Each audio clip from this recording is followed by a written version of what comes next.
नौनी नीच के अति दुखदाई, जिमी अंकुश धनु उरग बिलाई।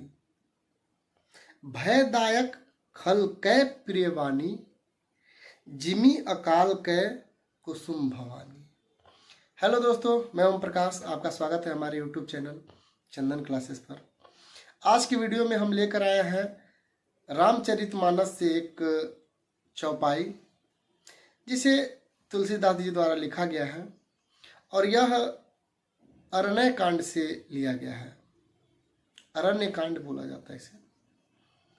अरण्य कांड का मतलब होता है जब भगवान श्री राम वनवास चले गए थे। अरण्य का मतलब होता है जंगल एक्चुअल में। तो जब भगवान श्री राम जंगल में अपना समय बिता रहे थे, उस समय का ये चौपाई है, उस से रिलेटेड है, उस संदर्भ में लिखा गया है। जंगल में ये उस समय का है जब रावण मारीच के पास आया था और आते ही झुककर प्रणाम किया। अब मारीच भी बड़ा हैरान हुआ, कह रहे ये रावण तो हमको कभी इतना वैल्यू नहीं देता था, आज ऐसे प्रणाम क्यों कर रहा है भाई। तो तुलसीदास जी लिखते हैं, नौनी नीच के अति दुखदाई।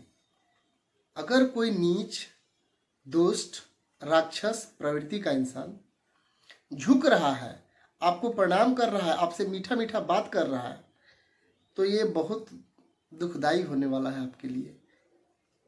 आपसे वो अपना कुछ स्वार्थ साधना चाहता है या आपको कहीं ना कहीं नुकसान पहुंचाना चाहता है। जिमी अंकुश धनु उरग बिलाई। किनके जैसा? अंकुश। अंकुश होता है हाथी को कंट्रोल करने के लिए जो महावत लेकर बैठते हैं, जिसको चुभाते हैं हाथी को, तो हाथी कंट्रोल में रहता है।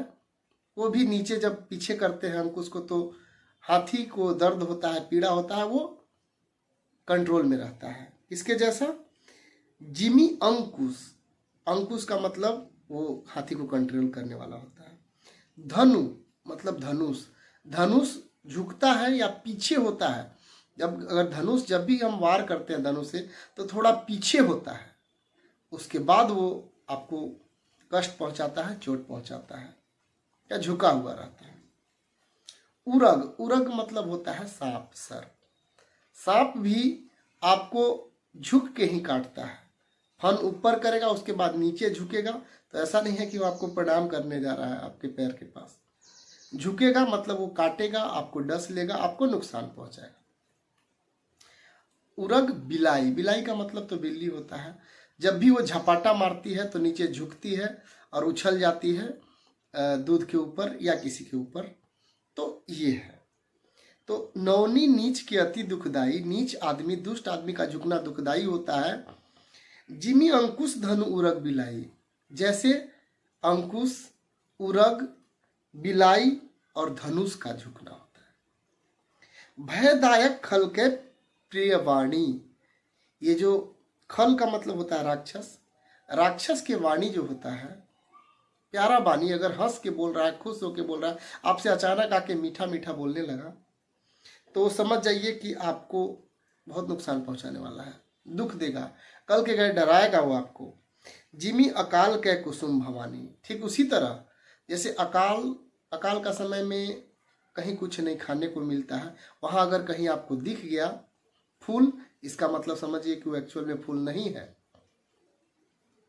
इस भ्रम में नहीं रहना है कि वो फूल है। उसी तरह जिस तरह कोई दुष्ट आपसे अगर हंस के बात कर रहा है, तो ये आप समझते हैं कि वो आपको बड़ा अच्छा लगा या आपका अच्छा चाह रहा है। ये उस समय का ही था। तो उस संदर्भ में तुलसीदास जी ने लिखा है, मारीच के पास रावण आया, बड़ा प्रेम से प्रणाम किया मामा। उसके बाद मारीच तो समझ गया कि अरे भाई, ये रावण इतना दुष्ट और मेरे पास इतना प्रेम से, इतना इज्जत से कैसे बात कर रहा है भाई। तो रावण बोला कि चलिए थोड़ा सहायता करिए। वो अपना सारा बात बताया कि राम को कष्ट पहुंचाना है, उसकी पत्नी को हरण करना है। आप बन जाइए एक सुनहरा सोना का हिरण और राम को थोड़ा दूर ले जाइए सीता से, और फिर हम अपना काम कर लेंगे। मारी समझ गया इसका बात मानेंगे तब भी मारे जाएंगे और नहीं मानेंगे तब भी मारे ही जाएंगे। अगर बात मान लेते हैं इसका और चले जाते हैं तब तो बेहतर है कि कम से कम वहाँ तो बच भी सकते हैं, या तो मरेंगे तो राम के हाथ से मरेंगे, और अगर जाने से मना करेंगे तो ये रावण तो हमको यही मार देगा। उसके बाद की कहानी आप जानते हैं, लेकिन हम इस चौपाई को रियल लाइफ में रिलेट कर सकते हैं। देखिए आज के ज़माने से कितना मैच करता है ये दोहा, ये चौपाई। हमारे आस पड़ोस भी आप देखे होंगे, कोई अगर आपसे हंस के बात कर रहा है कि अरे भाई आइए ना, कैसे हैं आप, आइए आइए बैठिए बैठिए, तो समझ जाइए कि वो आपसे कुछ फायदा, उसको ज़रूरत है। ऐसे ही कहा गया है, अति सर्वत्र वर्ज्यते, अत्यधिक हर जगह वर्जित होता है। अत्यधिक कोई चीज़ है तो अच्छा नहीं है। तो ये था आज का दोहा। तो हमको इससे सीख लेना चाहिए कि अगर हमारे आसपास कोई अगर हमारे साथ ऐसा व्यवहार करता है, अचानक उसके व्यवहार में चेंजिंग आ गया, कभी तो अच्छा से बात भी नहीं करता था, अचानक आया हाँ प्रणाम कैसे हैं ये, तो समझ जाइए आपको नुकसान देने वाला है।